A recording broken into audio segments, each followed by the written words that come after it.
First ಸೆಣಬು, ಡಯಾಂಚ, ಉರುಳಿ, ಅಲಸಂದೆ ಇವನ್ನೆಲ್ಲ ಚೆಲ್ಲಿಬಿಟ್ಟು ಎರಚಿಬಿಟ್ಟು ಸೊ ಆಮೇಲೆ ಬ್ರಷ್ ಕಟರ್ ಮಾಡ್ತೀವಿ. ಪುನಃ ಹುಟ್ಟುತ್ತೆ, ಅದನ್ನ ಮತ್ತೆ ಪುನಃ ಬ್ರಷ್ ಕಟರ್ ಮಾಡಿ ಇದ್ ಮಾಡ್ತೀವಿ. ಮಲ್ಚಿಂಗಿಗೆ ಇದನ್ನ ನಾವು ಉಪಯೋಗಿಸ್ಕೊಂತೀವಿ ಸರ್. ಈ ಬದುಗಳಲ್ಲಿ ಈ ರೀತಿ ಗಿಡಗಳನ್ನು ಹಾಕೋದ್ರಿಂದ ಏನು ಅವಕ ಬೆನಿಫಿಟ್ ಸಿಗುತ್ತೆ ಅಂತ ಅನ್ಕೊಂತೀರಾ? ನೀರೆಲ್ಲ ಬಂದಿದ್ದು ಹೋಗಿ ತಗ್ಗಿನ ಪ್ರದೇಶಕ್ಕೆ ನಿಲ್ತಾ ಇತ್ತು ಸರ್. ಅಂದ್ರೆ ಪೂರ್ವದಿಂದ ಪಶ್ಚಿಮಕ್ಕೆ ಅಲ್ಲ, ಪೂರ್ವದಿಂದ ಪಶ್ಚಿಮಕ್ಕೆ ಹೋಗಿ ಪಶ್ಚಿಮದಲ್ಲಿ ಇಳಿಜಾರು ಇಳಿಜಾರು ಅಲ್ಲಿ ಸ್ಟಾಕ್ ಆಗ್ಬಿಡೋದು.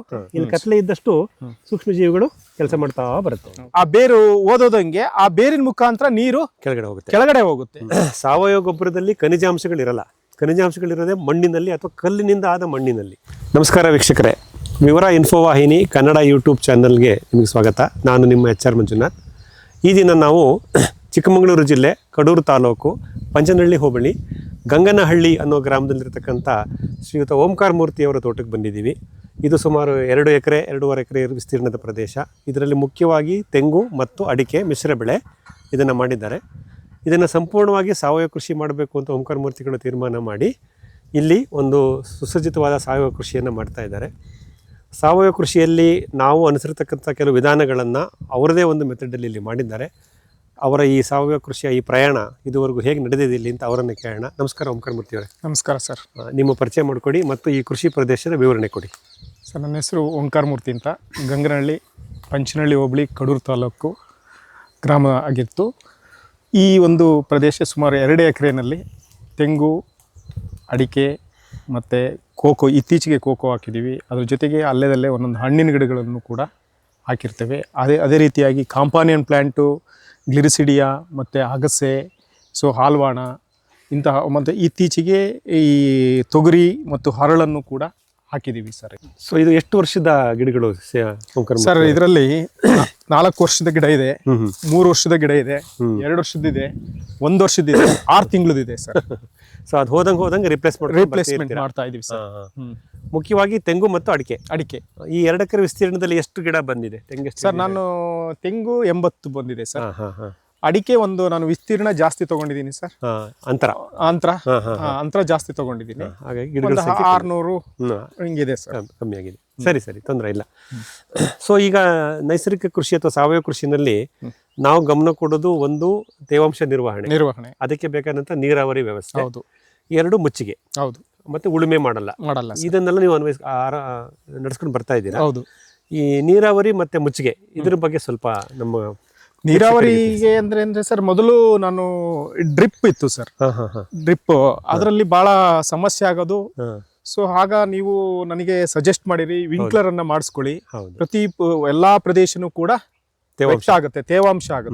ತೇವಾಂಶ ಆಗೋದ್ರಿಂದ ನಾವು ಎಲ್ಲೇ ಏನೇ ಗಿಡ ಹಾಕಿದ್ರು ಕೂಡ ಆರಾಮಾಗೆ ಬೆಳೆಯುತ್ತೆ ಅನ್ನೋ ಉದ್ದೇಶದಿಂದ ನೀವು ಇದನ್ನ ನಾವು ಮಾಡಿಕೊಟ್ಟು ಸರ್. ನಿಮ್ಮ ಮಾರ್ಗದರ್ಶನದಲ್ಲಿ ನಾವು ಇದನ್ನ ಮಾಡಿದ್ವು. ಸರಿ. ಜೊತೆಗೆ ನಾವು ಈ ಕಾಂಪಾನಿಯನ್ ಪ್ಲಾಂಟ್ ಅನ್ನ ಹಾಕೊಂಡಿದ್ದು ಮುಚ್ಚಿಗೆಗೋಸ್ಕರ ಕಾಂಪಾನಿಯನ್ ಪ್ಲಾಂಟ್ ಮಾಡಿವು. ಸೊ ಅದ್ರ ಜೊತೆಗೆ ನಾವು ಅದಕ್ಕಿಂತ ಮುಂಚೆ ಈಗ ಕಳೆ ನಿಯಂತ್ರಣ ಮಾಡೋದಿಕ್ಕೆ, ಸೊ ಕಳೆ ನಿಯಂತ್ರಣ ಅನ್ನೋದಕ್ಕಿಂತ ಈಗ ಕಟಾವ್ ಮಾಡ್ಬೇಕಾದ್ರೆ ಫಸ್ಟ್ ಸೆಣಬು, ಡಯಾಂಚ, ಉರುಳಿ, ಅಲಸಂದೆ ಇವನ್ನೆಲ್ಲ ಚೆಲ್ಲಿಬಿಟ್ಟು ಎರಚಿಬಿಟ್ಟು ಸೊ ಆಮೇಲೆ ಬ್ರಷ್ ಕಟರ್ ಮಾಡ್ತೀವಿ. ಪುನಃ ಹುಟ್ಟುತ್ತೆ, ಅದನ್ನ ಮತ್ತೆ ಪುನಃ ಬ್ರಷ್ ಕಟರ್ ಮಾಡಿ ಇದ್ ಮಾಡ್ತೀವಿ. ಮಲ್ಚಿಂಗಿಗೆ ಇದನ್ನ ನಾವು ಉಪಯೋಗಿಸ್ಕೊಂತೀವಿ ಸರ್. ಸೊ ಮಿತ್ರರೇ ನೋಡಿ, ಇಲ್ಲಿ ಗಮನಿಸಬಹುದು ಓಂಕಾರ ಮೂರ್ತಿ ಸರ್ ಹೇಳ್ದಂಗೆ ನೋಡಿ, ಇದು ಅಪ್ಸೆಣಬು ಸನ್ನೆಂಪು, ಮತ್ತು ಇದು ಡಯಂಚ, ಮತ್ತು ಹುರುಳಿ, ಮತ್ತು ಇದು ದ್ವಿದಳ ಧಾನ್ಯ ಅದಾಗಿ ಹುಟ್ಟಿರ್ತಕ್ಕಂಥದ್ದು ನೈಸರ್ಗಿಕವಾದ ಕಳೆ ಅಂತ ಹೇಳ್ತೀವಿ. ಇದನ್ನ ನೀವು ಉಳುಮೆ ಮಾಡಿದ್ರೆ ಬೆಳಿತೀರಾ. ಹೌದು ಸರ್. ಸೊ ಇದು ಕಳೆ ಬಂದಾಗ ಒಂದ್ಸಲ ಬೀಜ ಎರಚಿಬಿಟ್ಟು ಮತ್ತೆ ಬ್ರಷ್ ಕಟ್ಟಲ್ಲಿ ಹೊಡೆದ್ರೆ ಮತ್ತೆ ಅದು ಮೊಳಕೆ ಬರುತ್ತೆ. ಸೊ ಇದು ನೀವು ಮುಚ್ಚಿಗೆಗೋಸ್ಕರ ಹಸಿರೆಲೆ ಗೊಬ್ಬರದ ಕಳೆಗಳನ್ನು ಬೆಳೆಸ್ಕೊಂತೀರಾ ಮತ್ತು ಸಂಗಾತಿ ಗಿಡಗಳನ್ನು ಬೆಳೆದಿದ್ದೀರಾ. ಗ್ಲಿರಿಸಿಡಿಯಾ, ಅಗಸೆ ಮತ್ತು ಹಾಲ್ವಾಣ, ಇದು 3 ಬೆಳೆದು ಇದರಲ್ಲಿ ಯಾವ ರೀತಿ ಏನಾದ್ರು ಒಂದು ಇದೆಯಾ ಅಂದ್ರೆ ಪಶ್ಚಿಮಕ್ಕದು ಪೂರ್ವಕ್ಕೆ ಇದು ಆತರ ಏನಾರು ಮಾಡಿದ್ದೀರಾ ಅಥವಾ ಹೇಗೆ ಮಾಡ್ಕೊಂಡ್ರಿ? ಈ ಸಂಗಾತಿ ಗಿಡಗಳು ಪ್ರತಿ ಗಿಡಕ್ಕೂ ಒಂದೊಂದು ಹಾಕಿದೀನಿ ಸರ್. ಸರಿ. ಆಮೇಲೆ ಇಲ್ಲಿ ನಾವು ಒಂದು ರಚನೆ ಕಾಣ್ಬೋದು, ಈ ಟ್ರೆಂಚ್ಗಳು ಮಾಡಿದ್ದೀರಾ. ಹೌದು. ಇದ್ರ ಉದ್ದೇಶ ಏನು, ಇದ್ರದ್ದು ಏನ್ ಬೆನಿಫಿಟ್ ನೀವು ನೋಡ್ತಾ ಇದ್ದೀರಾ? ಸರ್, ಮೊದಲು ಏನಾಗುತ್ತೆ ಅಂದ್ರೆ ಈ ಟ್ರೆಂಚ್ ಮಾಡೋದಕ್ಕಿಂತ ಮುಂಚೆ ನೀರೆಲ್ಲ ಬಂದಿದ್ದು ಹೋಗಿ ತಗ್ಗಿನ ಪ್ರದೇಶಕ್ಕೆ ನಿಲ್ತಾ ಇತ್ತು ಸರ್. ಅಂದ್ರೆ ಪೂರ್ವದಿಂದ ಪಶ್ಚಿಮಕ್ಕೆ ಅಲ್ಲ, ಪೂರ್ವದಿಂದ ಪಶ್ಚಿಮಕ್ಕೆ ಹೋಗಿ ಪಶ್ಚಿಮದಲ್ಲಿ ಇಳಿಜಾರು ಅಲ್ಲಿ ಸ್ಟಾಕ್ ಆಗ್ಬಿಡೋದು. ಒಂದ್ ಕಡೆ ಇರೋದ್ರಿಂದ ಏನ್ ಮಾಡಿದ್ರಿ, ಅದನ್ನ ನೀವು ಒಂದ್ಸರಿ ಬಂದು ಗಮನಿಸ್ಬಿಟ್ಟು ನೀವು ಸಜೆಸ್ಟ್ ಮಾಡಿರಿ. ಹೌದು. ಒಂದು 9 ಗಿಡಕ್ಕೆ, ತೆಂಗಿನ ಗಿಡಕ್ಕೆ ಒಂದೊಂದು ಟ್ರಂಚ್ ಮಾಡಿ, ಉತ್ತರ ದಕ್ಷಿಣವಾಗಿ ಉತ್ತರ ದಕ್ಷಿಣವಾಗಿ ಟ್ರಂಚ್ ಮಾಡಿ, ಪೂರ್ವ ಪಶ್ಚಿಮವಾಗಿ ಸ್ಲೋಪ್ ಇದೆ, ಇಳಿಜಾರಿಗೆ ಅಡ್ಡಲಾಗಿ ಉತ್ತರ ದಕ್ಷಿಣವಾಗಿ ಒಂದು ಟ್ರೆಂಚ್ ಗಳನ್ನ ಮಾಡಿದ್ರಿ. ಟ್ರಂಚ್ ಮಾಡುದು ಸರ್. ಟ್ರಂಚ್ ಮಾಡೋದ್ರಿಂದ ಈಗೇನಾಯ್ತು ಅಂತಂದ್ರೆ, ಬಂದಿದ್ ನೀರು ಇಲ್ಲಿ ಸ್ಟಾಕ್ ಆಗ್ಬಿಟ್ಟು ಮತ್ತೆ ತಿರ್ಗಾ ಬೇರೆ ಇದಕ್ಕೆ ಹೋಗುತ್ತೆ ಸರ್, ಪಾರ್ಟಿಗೆ. ಒಂದ್ ಕಡೆ ಹೋಗಿ ನೀರು ನಿಲ್ಲುತ್ತೆ. ಇದು ಮೊದಲನೇ ಬೆನಿಫಿಟ್. ಈಗ ನೀವು ಟ್ರೆಂಚ್ ಮಾಡಿದಾಗ ಟ್ರೆಂಚಿನ ಎರಡು ಭಾಗದಲ್ಲಿ ಈ ಹಸಿರೆಲೆ ಗೊಬ್ಬರದ ಗಿಡಗಳು ಹಾಕಿದ್ದೀರಾ. ನೋಡಿ, ಇಲ್ಲಿ ನಮ್ಗೆ ಸಸ್ಬೇನಿಯಾ ಗ್ರಾಂಡಿಫ್ಲೋರಾ ಅಗಸೆ ಇದೆ, ಆ ಕಡೆ ಗ್ಲಿರಿಸಿಡಿನೂ ಇದೆ, ಈಗ ಅಲ್ಲಿ ತೊಗರಿನೂ ಹಾಕ್ತಾ ಇದೆ. ತೊಗರಿ ಇದೆ ಸರ್. ಈ ಬದುಗಳಲ್ಲಿ ಈ ರೀತಿ ಗಿಡಗಳನ್ನು ಹಾಕೋದ್ರಿಂದ ಏನು ಅವಕ ಬೆನಿಫಿಟ್ ಸಿಗುತ್ತೆ ಅಂತ ಅನ್ಕೊಂತೀರಾ ಸರ್? ಬದುಗಳಲ್ಲಿ ಹಾಕೋದ್ರಿಂದ ನೀರನ್ನ ಬೇರು ಆಳಕ್ಕೆ ಹೋಗ್ಬಿಟ್ಟು ನೀರನ್ನ ಹಿಂಗಿಸ್ತವೆ. ಹೌದು. ಆ ಬೇರು ಓದೋದಂಗೆ ಆ ಬೇರಿನ ಮುಖಾಂತರ ನೀರು ಕೆಳಗಡೆ ಹೋಗುತ್ತೆ. ಅದು ತೇವಾಂಶ, ಬೇಸಿಗೆನಲ್ಲಿ ತೇವಾಂಶನ ಕಾಪಾಡುತ್ತೆ ಸರ್. ಹಾಗಾಗಿ ಮಿತ್ರರೇ ನೋಡಿ, ಇದರಿಂದ ನಾವು ಇಳಿಜಾರಿಗೆ ಅಡ್ಡಲಾಗಿ ಬದುಗಳನ್ನು ಮಾಡ್ಕೋಬೇಕು. ಬದುಗಳ ಪಕ್ಕ ಒಂದು ಸಣ್ಣ ಟ್ರೆಂಚ್ ಮಾಡ್ಕೊಂಡಿದ್ದಾರೆ. ಈ ಟ್ರೆಂಚ್ ಮಾಡ್ಕೊಂಡ್ರೆ ಉದ್ದೇಶ, ಬಂದ ನೀರು ಇಲ್ಲಿ ಸಂಗ್ರಹ ಆಗಬೇಕು, ಮತ್ತು ಈ ನೀರು ಇಲ್ಲೇನು ಸಂಗ್ರಹ ಆಗುತ್ತೆ ಅದನ್ನು ಭೂಮಿಗೆ ಇಂಗಿಸ್ಬೇಕು. ಅದಕ್ಕೆ ಈ ರೀತಿ ನಮ್ಮ ಟ್ರೆಂಚಿನ ಎರಡೂ ಭಾಗದಲ್ಲಿ ಆಳವಾಗಿ ಬೇರು ಬಿಡತಕ್ಕಂಥ ಸಸ್ಯಗಳನ್ನು ಹಾಕೊಂಬಂದಾಗ ಈ ಗಿಡಗಳು ಆ ನೀರನ್ನು ಕೆಳಗಡೆ ಇಳಿಸುತ್ತವೆ. ಸಬ್ ಸಾಯಿಲ್ ರೀಚಾರ್ಜ್ ಅಂತ ಹೇಳ್ತೀವಿ. ತಳಮಟ್ಟದ ಮಣ್ಣಿನಲ್ಲಿ ತೇವಾಂಶವನ್ನು ಹಿಡಿದಿಟ್ಕೊಳ್ಳುತ್ತವೆ ಮತ್ತು ಬೇಸಿಗೆಯಲ್ಲಿ ಆ ನೀರು ಮತ್ತೆ ಮೇಲೆ ಬಂದು ನಮ್ಮ ಗಿಡಕ್ಕೆ ಕೊಡುತ್ತೆ ಅನ್ನೋ ಒಂದು ಉದ್ದೇಶದಿಂದ ಇದು ಟ್ರೆಂಚಿನ ಉಪಯೋಗ. ಈ ತರ ಟ್ರೆಂಚ್ಗಳು ಇದನ್ನ JCB ಮಾಡಿಸಿದ್ರೆ ಮ್ಯಾನ್ಯುಯಲ್ ಸರ್. ಯಾವುದೇ ಟ್ರಾಕ್ಟರ್ ಮಿಷನ್ ಬಳಸಿಲ್ಲ ಸರ್. ನೋಡಿ, ಇದು ಬಹಳ ಮುಖ್ಯ. ಸೊ ನೀವು ಲೇಬರ್ನ ಉಪಯೋಗಿಸಿ ಮಾಡಿಸಿದ್ದೀರಿ. ಸೊ 6 ತೆಂಗಿನ ಮರಕ್ಕೆ ಒಂದೊಂದು ಟ್ರೆಂಚ್ ಬಂದಿದೆ. 9 ತೆಂಗಿನ ಮರಕ್ಕೆ ಒಂದೊಂದು ಟ್ರೆಂಚ್ಗಳು ಬಂದಿದೆ. ಸೊ ಈ ಟ್ರೆಂಚಿನ ಉಪಯೋಗ ನಿಮಗೆ ಮನದಟ್ಟಾಗಿದೆ ಈಗ. ಸಂತೋಷ. ಸೊ ಈಗ ಈ ರೀತಿ ಈ ಕಳೆ ಬೆಳೆಯುತ್ತಲ್ಲ ಸರ್, ಇದ್ರ ಬಗ್ಗೆ ನಿಮ್ಗೆ ಏನ್ ಅನ್ಸುತ್ತೆ? ಅಂದ್ರೆ ಇಷ್ಟೊಂದು ಕಳೆ ಬಂತು, ರೋಟಿ ಹೊಡಿಬೇಕು ಅಂತ ಯಾವಾಗಲಾರ ಅನ್ಸತ್ತಾ? ಇಲ್ಲ, ಇತ್ತೀಚೆಗೆ ನಾನು ಮೊದಲು ಸುಮಾರು ಒಂದು 1 ಇಯರ್ ಆಯ್ತು ಸರ್, ಉಳುಮೆನೆ ಮಾಡಿಲ್ಲ. ಈ ರೀತಿ ಮಾಡೋದ್ರಿಂದ ನಮಗೆ ಮುಚ್ಚಿಗೆ ಆಗುತ್ತೆ ಭೂಮಿಗೆ, ಬಿಸಿಲು ತಾಕಲ್ಲ, ಸೂಕ್ಷ್ಮಾಣು ಜೀವಿಗಳು ಸಾಯಲ್ಲ, ಕೆಲಸ ಮಾಡ್ತಿರ್ತವೆ. ಹಾಗಾಗಿ ಈ ರೀತಿ ಕಳೆಯನ್ನ ನೀವೇ ಇಷ್ಟಪಟ್ಟು ಬೆಳೆಸ್ಕೊಂಡಿದ್ದಾರೆ. ಮಿತ್ರರೇ ನೋಡಿ, ಎಷ್ಟು ವೈವಿಧ್ಯತೆ ಇದೆ ಅಂತಂದ್ರೆ, ಇಲ್ಲಿ ತಾನಾಗಿ ಹುಟ್ಟಿದಂಥ ದ್ವಿದಳ ಬೆಳೆಗಳು ಮತ್ತು ಇವರು ಎರಚಿ ಬೆಳೆಸಿದಂಥ ಸನ್ನೆಂಪು ಡಯಾಂಚಗಳನ್ನು ಸಹ ನಾವಿಲ್ಲಿ ಗಮನಿಸಬಹುದು. ಸೊ ಹೀಗಾಗಿ ನೋಡಿ, ಇದು ನಮ್ಗೆ ಇಲ್ಲಿ ಸಂಗತಿ ಬೆಳೆ ಅನ್ಸುತ್ತೆ, ಇಲ್ಲಿ ಕಾಣಿಸ್ತಾ ಇದೆ ಗ್ಲಿರಿಸಿಡಿಯಾ ಸರ್. ಗ್ಲಿರಿಸಿಡಿಯಾ ಇದು ಹೇಗೆ ನೀವು ಬೀಜದಿಂದ ಬೆಳೆಸಿದ್ರ ಗಿಡ?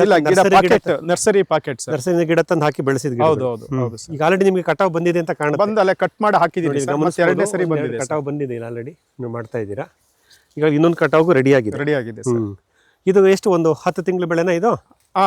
10 ಮಂತ್ಸ್ ಆಗಿದೆ ಸರ್. ಲಾಸ್ಟ್ ಸೆಪ್ಟೆಂಬರ್ ಅಕ್ಟೋಬರ್ ಹಾಕಿರೋದು. ಅಕ್ಟೋಬರ್ ಆವಾಗ ನೋಡಿ, ಆಗ್ಲೇ ಎರಡನೇ ಬೆಳೆಗೆ ರೆಡಿ ಆಗಿದೆ. ಮಿತ್ರರೇ ನೋಡಿ, ಈ ರೀತಿ ನಾವು ಹಸಿರೆಲೆ ಗೊಬ್ಬರದ ಗಿಡಗಳನ್ನ ಬೆಳೆಸ್ಕೊಳ್ಳೋದ್ರಿಂದ ಸಾಕಷ್ಟು ಸಂಖ್ಯೆಯಲ್ಲಿ ಸಾವಯವ ದ್ರವ್ಯ ಇಲ್ಲೇ ನಾವು ಸೃಷ್ಟಿ ಮಾಡಿಕೊಂಡು ಮುಚ್ಚಿಗೆಗೆ ಉಪಯೋಗಿಸ್ಕೋಬಹುದು ಅನ್ನೋದು ಇಲ್ಲಿ ಗಮನಿಸಬಹುದು. ಪಶ್ಚಿಮಕ್ಕೆ ಗ್ಲಿರಿಸಿಡಿಯಾ, ಪೂರ್ವಕ್ಕೆ ಸಸ್ಬೇನಿಯಾ, ನಮ್ಮ ಅಗಸೆ, ಇವೆರಡನ್ನೂ ಇಟ್ಕೊಂಡು ಇದು ಮಾಡ್ತಾ ಇದ್ದೀವಿ. ಆಮೇಲೆ ಇಲ್ಲಿ ಗಮನಿಸ್ತಾ ಬರೋಣ, ಇದು ಮುಚ್ಚಿಗೆ ಕೊಟ್ಟಿದ್ದಾರೆ ನಮ್ಮ ತೆಂಗು ಮತ್ತೆ ಅಡಿಕೆ ಗಿಡಗಳಿಗೆ. ಸರ್, ಇದ್ರದ್ದು ಉದ್ದೇಶ ಏನು ಉಪಯೋಗಿಸಿದಿರಾ ಸರ್? ಇದಕ್ಕೆ ನಿರ್ವಹಣೆ ಏನೇನು ಮಾಡಿದ್ದೀರಾ? ಇಲ್ಲಿಗೆ ಮೊದಲಿಗೆ ಈ ದನಿನ್ ಗೊಬ್ಬರ ಇತ್ತಲ್ಲ ಸರ್, ಈ ದನಿನ್ ಗೊಬ್ಬರನ ಫಸ್ಟ್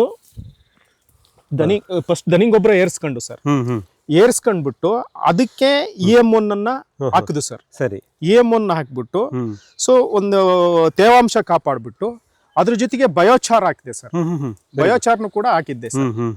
ಅದ್ರ ಜೊತೆಗೆ ಜೀವಾಮೃತ, ಗೋಕೃಪಾಮೃತ ಎಲ್ಲ ಸೇರಿಸಿ ಸುಮಾರು ಒಂದು ತಿಂಗಳು ಹಂಗೆ ಬಿಟ್ಟಿದ್ದೆ ಸರ್. ಸರಿ, ತಿಂಗಳು ಹಂಗೆ ಬಿಟ್ಬಿಟ್ಟು, ಸೊ ಅದನ್ನ ಮಾಯಿಶ್ಚರೈಸ್ ಕಾಪಾಡ್ಕೊಂಡು ಆಮೇಲೆ ಗಿಡಗಳಿಗೆ ಸುತ್ತ ಹಾಕ್ಬಿಟ್ಟು ಅದ್ರ ಜೊತೆಗೆ ಈ ನಾರು ಮುಚ್ಚಿಗೆ ಮಾಡಿದೆ ಸರ್. ಬಹಳ ಒಳ್ಳೇದು. ಈ ತೆಂಗಿನ ನಾರನ್ನ ಇದ್ರ ಮೇಲೆ ಮುಚ್ಚಿರೋದು ಉದ್ದೇಶ ಏನು? ತೇವಾಂಶ ಇರಲಿ ಅಂತ ಸರ್. ಹೌದು, ನಾವು ಯಾವುದೇ ಗೊಬ್ಬರವನ್ನು ಹಾಕಿದಾಗ ಗೊಬ್ಬರದ ಮೇಲೆ ಮಣ್ಣು ಹಾಕಬಾರ್ದು. ಅದಕ್ಕೆ ಅದ್ರಲ್ಲಿ ಮುಚ್ಚಿಗೆ ಕೊಡಬೇಕು. ನಮ್ಮಲ್ಲೇ ಯಾವುದೇ ರೀತಿ ಬಯೋಮಾಸ್ ಇಲ್ಲ ಅಂದಾಗ ಈ ತರ ತೆಂಗಿನ ನಾರನ್ನು ತಂದು ಹಾಕ್ಲಿಕ್ಕೆ ಅನುಕೂಲ ಆಗಿದೆ. ಇದರಿಂದ ತೇವಾಂಶ ಕಾಪಾಡುತ್ತೆ, ಮತ್ತೆ ಇಲ್ಲಿ ಕತ್ಲೆ ವಾತಾವರಣ ನಿರ್ಮಾಣ ಆಗುತ್ತೆ. ಇಲ್ಲಿ ಕತ್ಲೆ ಇದ್ದಷ್ಟು ಸೂಕ್ಷ್ಮ ಜೀವಿಗಳು ಕೆಲಸ ಮಾಡ್ತಾ ಬರುತ್ತೆ. ನೋಡಿ, ತೇವಾಂಶ ಇರುತ್ತೆ, ಸೂಕ್ಷ್ಮ ಜೀವಿಗಳ ಕೆಲಸ ಜಾಸ್ತಿ ಆಗುತ್ತೆ. ನೀವು ಸಾವಯವ ಗೊಬ್ಬರ, ಕೊಟ್ಟಿಗೆ ಗೊಬ್ಬರ ಮತ್ತು ಕೆಂಪು ಮಣ್ಣು ಮಿಕ್ಸ್ ಮಾಡಿ ಹಾಕಿದೆ. ಹೌದು, ಮಣ್ಣನ್ನು ಸಮೇತ ಮಿಕ್ಸ್ ಮಾಡಿದೆ ಗೊಬ್ಬರಕ್ಕೆ. ಇದು ಬಹಳ ಮುಖ್ಯ ವೀಕ್ಷಕರೇ, ಯಾಕೆಂದ್ರೆ ಸಾವಯವ ಗೊಬ್ಬರದಲ್ಲಿ ಖನಿಜಾಂಶಗಳಿರಲ್ಲ. ಖನಿಜಾಂಶಗಳಿರೋದೇ ಮಣ್ಣಿನಲ್ಲಿ ಅಥವಾ ಕಲ್ಲಿನಿಂದ ಆದ ಮಣ್ಣಿನಲ್ಲಿ. ಈಗ ನಮ್ಮ ಈ ತೆಂಗಿನ ಗಿಡಕ್ಕೆ ಖನಿಜಾಂಶವೂ ಸಿಗ್ತಾ ಇದೆ. ಸಾವಯವ ಗೊಬ್ಬರದ ಸಸ್ಯ ಪೋಷಕಾಂಶಗಳು ಮತ್ತು ಮಣ್ಣಿನಲ್ಲಿರತಕ್ಕಂಥ ಖನಿಜಾಂಶಗಳು ಎರಡನ್ನೂ ಸೇರಿಸ್ತೀವಿ. ಆಮೇಲೆ ನಾವು ಮಣ್ಣನ್ನು ಮಿಕ್ಸ್ ಮಾಡೋದ್ರಿಂದ ನಮ್ಮ ಗೊಬ್ಬರಕ್ಕೆ ಮಣ್ಣಿನಲ್ಲಿರ್ತಕ್ಕಂಥ ಸೂಕ್ಷ್ಮಜೀವಿಗಳು ಮಣ್ಣಿನಲ್ಲಿ ಜಾಸ್ತಿ ಇರುತ್ತೆ, ಸಗಣಿ ಗೊಬ್ಬರದಲ್ಲಿ ಇರಲ್ಲ. ಹಾಗಾಗಿ ನಾವು ಸೂಕ್ಷ್ಮಜೀವಿಗಳನ್ನೂ ಸೇರಿಸ್ದಂಗಾಯಿತು, ಖನಿಜಾಂಶವನ್ನು ಕೊಟ್ಟಂಗಾಯ್ತು. ಆಮೇಲೆ ಕಾಸ್ಟ್ ಪರ್ ಕೆ ಜಿ ಅಂತ ಹೇಳ್ತೀವಿ. ಈ ಉದಾಹರಣೆಗೆ ಒಂದು 7,000 ರೂಪಾಯಿ ಒಂದು ಟ್ರ್ಯಾಕ್ಟ್ರು, ಒಂದು ಟ್ರ್ಯಾಲಿ ಸಗಣಿ ಗೊಬ್ಬರ, ಒಂದು 650 ರೂಪಾಯಿ ಅಥವಾ 800 ರೂಪಾಯಿ ಒಂದು ಟ್ರ್ಯಾಕ್ಟ್ರು ಕೆಂಪು ಮಣ್ಣು. ನೋಡಿ ಎಷ್ಟು ವ್ಯತ್ಯಾಸ ಆಯ್ತಾ ಒಂದಕ್ಕೊಂದು. ಅದನ್ನು ಮಿಕ್ಸ್ ಮಾಡಿದಾಗ ನಮಗೆ ಟೋಟಲ್ ಉತ್ಪಾದನಾ ವೆಚ್ಚ, production cost per K G ಬಹಳ ಕಮ್ಮಿ ಆಗುತ್ತೆ. ಇದನ್ನು ಓಂಕಾರ ಮೂರ್ತಿಗಳು ಇಲ್ಲಿ ಉಪಯೋಗಿಸಿ ಮಾಡಿದ್ದಾರೆ. ಹಿಂದೆ ಈ ತರ ಮಾಡ್ತಿದ್ರ ಮಣ್ಣು ಮೊದಲೇ ಮಾಡೋದು, EM ಹಾಕೋದು ಅದೆಲ್ಲ ಗೊತ್ತೇ ಇರಲಿಲ್ಲ ಸರ್. ಇತ್ತೀಚೆಗೆ ನೀವು ಒಂದು ಸಜೆಸ್ಟ್ ಮಾಡಿದ್ಮೇಲೆ ಈ ತರ ನಾವು ಮಾಡಿದ್ವಿ ಸರ್. ಇದರಲ್ಲಿ ನಿಮಗೆ ಬೆನಿಫಿಟ್ ಕಾಣ್ತಾ ಇದೆ. ಹೌದು ಸರ್. ಈಗ ನೀವು ವಿಂಕ್ಲರ್ ಸಿಸ್ಟಮ್ ಹೇಳಿದ್ರಲ್ಲ ಸರ್, ಇದನ್ನ ಕಂಟ್ರೋಲ್ ಮಾಡಕ್ಕೆ ವಾಲ್ಗಳು ಇಟ್ಕೊಂಡಿದ್ದೀರಾ? ಹೌದು ಸರ್. ಹೌದು. ಇದ್ರದ್ದು ವಿಶೇಷ ಏನು? ಯಾಕೆ ಈ ತರ ವಿಶೇಷ ಅಂತಂದ್ರೆ ನೀರು ಕಡಿಮೆ ಆದಾಗ ಸರ್ ನಾವು ಒಂದ್ಸರಿ 20 ವಿಂಕ್ಲರಿಗೆ ಬಿಡಬಹುದು ಸರ್. ಸರಿ. ನೀರ್ ಅಕಸ್ಮಾತ್ ಬೋರ್ವೆಲ್ ಅಲ್ಲಿ ಕಡಿಮೆ ಆದಾಗ 10 ವಿಂಕ್ಲರಿಗೆ ಬಿಟ್ಕೊಳೋ ಉದ್ದೇಶಕ್ಕೋಸ್ಕರ ಈ ತರ ಬಾಲ್ವಾಲ್ ಸಿಸ್ಟಮ್ ಅನ್ನ ಮಾಡ್ಕೊಂಡಿದ್ವಿ ಸರ್. ಈ ಬಾಲ್ವಾಲ್ ನೆಲದ ಮಟ್ಟದಲ್ಲಿ ಇಟ್ಟು ಈ ತರ ರಕ್ಷಣೆ ಕೊಟ್ಟಿದ್ದೀರಾ? ಹೌದು ಸರ್. ಕಳೆವಡಿ ಮಿಷನ್ ಬಂದಾಗ ಅದು ಹಾಳಾಗಬಾರ್ದು. ಹೌದೌದು. ನೀವು ಬೇರೆ ಕಡೆ ನಾವು ಗಮನಿಸಬಹುದು, 4 ಬೆಂಡ್ಗಳು ಹಾಕ್ಬಿಟ್ಟು ಈ ವಾಲ್ನ ಮೇಲೆ ಇಟ್ಬಿಡ್ತಾರೆ. ನೀವು ಈ ರೀತಿ ಮಾಡಿದ್ದೀರಾ? ಇದರಿಂದ ನಿಮ್ಗೆ ಏನು ಅಂತಂದ್ರೆ ಸರ್, ಪ್ರೆಷರ್ ಕಡಿಮೆ ಆಗುತ್ತೆ. ಬೆಂಡ್ ಹಾಕ್ದಾಗ ಹಿಂಗೋಗಿ ಮೋಟರ್ಗೂ ಓಡ್ತಾ ಮತ್ತೆ ನೀರಿನ ಪ್ರೆಷರ್ ಕೂಡ ಕಡಿಮೆ ಆಗುತ್ತೆ ಸರ್. ಈ ತರ ಮಾಡೋದ್ರಿಂದ ಹೌದು ಸರ್, ನಿಮ್ಗೆ ಆ ಸಮಸ್ಯೆ ಇಲ್ಲ. ಸೊ ಇದನ್ನ ರಕ್ಷಣೆಗೋಸ್ಕರ ಈ ತರ ಮಾಡಿದ್ದೀರಾ. ಸೊ ವೀಕ್ಷಕರೇ, ಇದು ಬಹಳ ಮುಖ್ಯ. ಈ ಒಂದು ಬೇಸಿಕ್ಸ್ ಅಂತ ಏನು ಹೇಳ್ತೀವಿ ಇರಿಗೇಷನ್ ನಲ್ಲಿ, ಅದನ್ನೆಲ್ಲ ಓಂಕಾರ ಮೂರ್ತಿಗಳಲ್ಲಿ ಇಂಪ್ಲಿಮೆಂಟ್ ಮಾಡಿದ್ದಾರೆ. ನಾವು ಇದನ್ನು ಗಮನಿಸ್ತಾ ಬರ್ಬೋದು. ಹಾಗೆ ನೋಡಿ ಎಷ್ಟು ರೀತಿಯ ವೈವಿಧ್ಯತೆ, ಕಳೆ ವೈವಿಧ್ಯತೆ ಸೃಷ್ಟಿಯಾಗಿದೆ. ನೆರಳು ಇದು ಹೊಸದಾಗಿ ಹಾಕಿದ್ದಂಥ ಅಡಿಕೆ ಗಿಡಗಳು. ಈಗ 4 ಅಡಿಕೆ ಗಿಡದ ಮಧ್ಯದ ಸಾಲಿನಲ್ಲಿ ಈಗ ಕೋಕೋ ಬೆಳೆಯನ್ನು ಹಾಕಿದೀವಿ ಸರ್. ಇದು ಇತ್ತೀಚೆಗೆ ಜೋಡಿಸಿರ್ತಕ್ಕಂಥ ಕೋಕೋ. ಹೌದು ಸರ್. ಸೊ ಇದಕ್ಕೂ ನೆರಳು ಬೇಕು ಮೂರ್ತಿಗಳೇ. ಇಲ್ಲಿ ಇದು ಹಾಕಿದೀವಿ ಸರ್. ಇಲ್ಲಿ ಆಲ್ರೆಡಿ ಹರಳು ಬಂದಿದೆ. ಇಲ್ಲಿ ತೊಗರಿ ಇದೆ, ಅಲ್ಲಿ ಹರಳಿದೆ, ಮತ್ತೆ ಇಲ್ಲಿ ಡಯಾಂಚನ್ನು ಬರ್ತಾ ಇದೆ. ಇವೆಲ್ಲವೂ ಬೆಳೆದಾಗ ನಮ್ಮ ಕೋಕೋಗೆ ಬೇಕಾದಂತ ಒಂದು ನೆರಳು ಮತ್ತು ಸಾರ್ವಜನಿಕ ಸ್ಥಿರೀಕರಣ ಇವೆಲ್ಲವೂ ಆಗುತ್ತೆ. ಇದಕ್ಕೆ ಸಾಧ್ಯವಾದ್ರೆ ನಾವು ಹೇಳ್ತೀವಲ್ಲ, ಅದೇ ಇದು ಹಸಿರು ಗಿಡಕ್ಕೆ ಹಸಿರು ಬಳೆ ಇದೊಂಚೂರು ಮಾಡ್ಬಿಡ್ರಿ. ಒಂದು 10 ಗ್ರಾಮು ಸರಿ ಸರಿ ಡಯಾಂಚ ಹುರುಳಿ ಮಿಕ್ಸ್ ಮಾಡಿ ಇದಕ್ಕೆ ಹಾಕ್ಬಿಟ್ರೆ ಇನ್ನು 100 ದಿವಸ, ನೆಕ್ಸ್ಟ್ 100 ಡೇಸ್ ಇದನ್ನ ನೋಡ್ಕೊಳ್ಳುತ್ತೆ. ಸೊ ಅದನ್ನ ಮಾಡೋದು ಮುಖ್ಯ. ಸೊ ಮುಖ್ಯವಾಗಿ ತೆಂಗು, ನಂತರ ಅಡಿಕೆ, ಈಗ ಅಂತರ ಬೆಳೆಯಾಗಿ ಕೋಕೋ ಮತ್ತು ಜಾಯಿಕಾಯಿ ಇದಿಷ್ಟನ್ನು ಇವಾಗ ಇಂಟ್ರೊಡ್ಯೂಸ್ ಮಾಡ್ತಾ ಇದ್ದೀವಿ. ಹೌದು ಸರ್. ಅಲ್ಲಿ ಬಾರ್ಡರ್ ಎಲ್ಲ ಇದು ನಿಮ್ಮ ದಕ್ಷಿಣದ ಬೇಲಿ. ದಕ್ಷಿಣದ ಬೇಲಿ ಉದ್ದಕ್ಕೂ ನೀವು ಅರಣ್ಯ ವೃಕ್ಷಗಳು, ಟಿಂಬರ್ ವ್ಯಾಲ್ಯೂ ಪ್ಲಾಂಟ್ಸ್ ಅಂತ ಹೇಳ್ತೀವಲ್ಲ, ಅದನ್ನ ಹಾಕಿದ್ದೀರಾ. ಸೊ ಯಾವ ಗಿಡಗಳು ಬಂದಿದೆ ಇಲ್ಲಿ ಸರ್? ಮಾಮೂಲಿ ನಾಟಿ ಬೇವಿದೆ ಸರ್, ಅದನ್ನ ಎಲ್ಲ ಕ್ಲೀನ್ ಮಾಡಿಬಿಟ್ಟು ಲಿರಿಸಿಡಿಯಾ ಸರ್, ಮತ್ತೆ ಮಹಾಗನಿ. ಈ ಕಡೆ ಲಾಸ್ಟ್ ಅಲ್ಲಿ ಇದು ಹಾಕಿದೀನಿ ಸರ್, ನುಗ್ಗೆ ಅವೆಲ್ಲ ಇದೆ. ಮತ್ತೆ ಈಗ ಬಾಳೆನೂ ಪರಿಚಯ ಮಾಡಿದ್ದೀರಾ? ಬಾಳೆ ಬದುಲಿನಲ್ಲಿ ಹಾಕಿದೀನಿ ಸರ್. ಬಾಳೆ ಇದು ಈ ಕಡೆ ಇತ್ತೀಚೆಗೆ ಹಾಕಿರೋದು ಸರ್. ಏನ್ ಬಾಳೆ ಅದು?